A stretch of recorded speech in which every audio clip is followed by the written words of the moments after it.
آپ صلی اللہ علیہ وسلم کے بعد 30 سال تک خلافت قائم رہی۔ اس کے بعد امارت کا سلسلہ شروع ہوا۔ کسی صحابی رسول پر کسی قسم کا اعتراض کرنا اور ان کو برا بھلا کہنا ہرگز جائز نہیں۔ ان کی تعظیم واجب ہے۔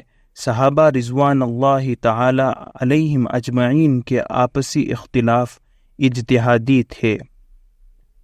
کسی ولی کے ساتھ عداوت رکھنا اور ان کو تکلیف پہنچانا اللہ تعالیٰ کے ساتھ جنگ کرنا ہے۔ اللہ اور اس کے رسول کی کسی بات پر شک کرنا یا ان کو جھٹلانا، ان میں عیب نکالنا یا ان کا مذاق اڑانا، ان سب باتوں سے ایمان جاتا رہتا ہے۔ گناہ کبیرہ کو جائز سمجھنے سے ایمان جاتا رہتا ہے۔ قرآن و حدیث سے ظاہری مطلب لینا، کمزور تعویل اور گھما پھرا کر اپنا مطلب پیش کرنا جو روح قرآن کے منافی ہو، بد دینی کی علامت ہے۔ اللہ تعالیٰ سے بے خوف ہو جانا یا نا امید ہو جانا گناہ کبیرہ ہے۔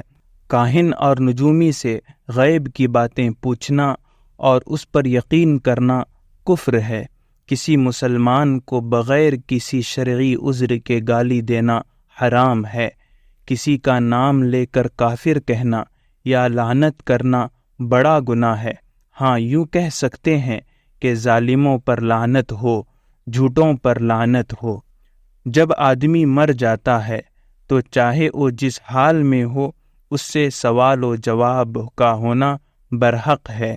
اسی طرح نیک آدمی کے مرنے کے بعد آرام حاصل ہونا اور برے آدمی کو عذاب ہونا بھی برحق ہے۔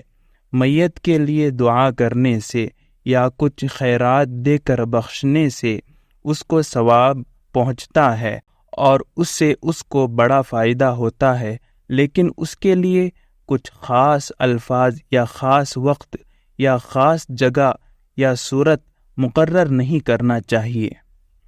عمر بھر میں کوئی کیسا ہی ہو، چاہے بھلا ہو یا برا، مگر جس حالت پر خاتمہ ہوتا ہے اس کے موافق ثواب و عذاب ملتا ہے۔ سکرات کے پہلے تک دعا قبول ہوتی ہے۔